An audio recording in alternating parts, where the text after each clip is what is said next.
こんにちは、ミルです。今日は青です。はい。日本語の青。ちょっとね、不思議なんですよ。日本語教師になる前に子供にね、ねえねえ、なんで信号は緑色なのに青信号っていうのって聞かれたんですね。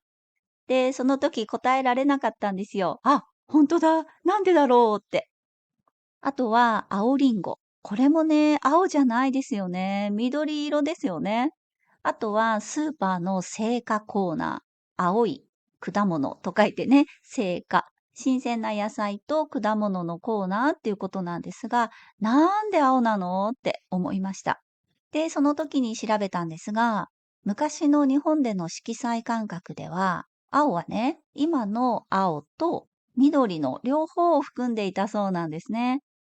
例えば、緑の葉っぱは青葉と言いますし、緑の野菜はね、青菜。それから、蝶々になる前のね、緑の芋虫。あれね、青虫って言うんですよね。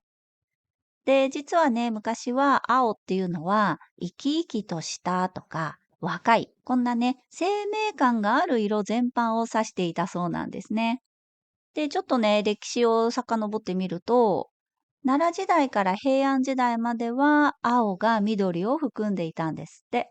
で、室町時代になるとね、緑が独立した色の語として使われ始めたんですって。で、江戸時代以降にね、青は青、緑は緑っていう認識が広まっていったそうなんですよ。で、今でも古い日本語の感覚が残っていて、交通信号をね、青信号と言ったり、青葉、青りんごと言ったりするようなんです。ねえ、面白いですね。で、緑という言葉はね、昔からあったそうなんですが、緑はね、生命が芽吹いたばかり、始まったばかりの象徴だったそうなんですよ。例えば、緑の子っていうとね、赤ちゃんとかね、若い命という意味だったんですって。なのでね、色っていうのは昔は単なる視覚情報ではなかったらしいんですね。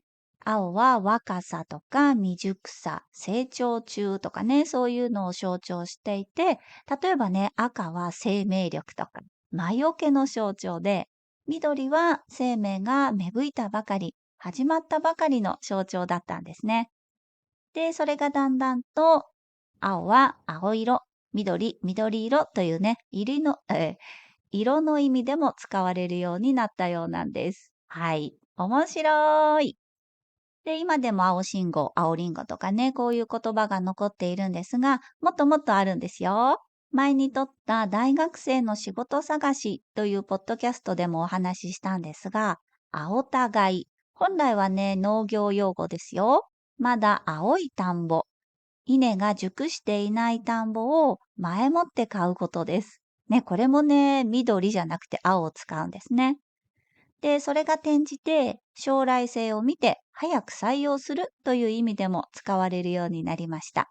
優秀な学生を卒業前に採用する。これね、青互いです。それから青2歳。経験が少ない若者を言います。あいつはまだ青2歳だからなぁとかね。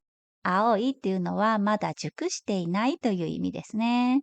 あとね、果物にも使いますよね。まだちょっと青いからまだ早いんじゃないとか。黄色くなってね、熟したら食べれるよ、美味しくなるよ。こんな感じです。それから青春。若く、情熱的な時期ですね。若者たちが楽しそうにしているのを見てね、青春だ、いいね、なんてね、言います。あとね、これ知ってますか？青写真。